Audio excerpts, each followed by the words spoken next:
We'll talk about the recognition of the state. But wait, do you want to wait or do it while I'm doing this?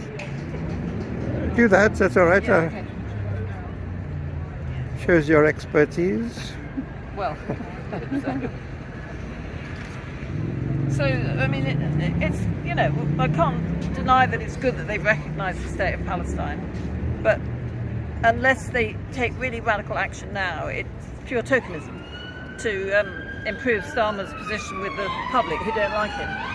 So I feel there now needs to be British support for the French and Saudi initiative, which is to send in an international force into Gaza to provide the aid and medical care that's so desperately needed, and basically to push the Israelis out. They've got no legal right to be there. It's been declared an illegal occupation some time ago by the International Court, and it seems to me that there's no point recognising that it is a state unless we're prepared to treat it like a state. And given that it's being, and has been for the last 57 years, attacked completely unjustifiably and occupied by the Israelis, it seems to me that that's got to be the next step. But obviously it should be done with Palestinian consent. That's a little bit tricky, like who amongst the Palestinians would be asked for the consent. But I'm sure that the problem can be addressed. I think it would have to be done without going via the UN, because America will block any such initiative at the UN. But the Hague Group, some months ago, were talking about a multinational force, and it seems that France has been suggesting it now for quite a few weeks, and I hope Starmer will sign up to it. He's too busy having a war in Ukraine to worry about the... Yeah, I'm not optimistic, but I think that's what we're going to be calling for from now. Yeah. And what about a two-state solution? Is already passé, isn't it? We should talk for a one-state now, complete. Yes, I mean, a two-state solution is not possible without driving all the Israeli settlers out of the West Bank, and there are a great many of them. I mean, that could be done with consent.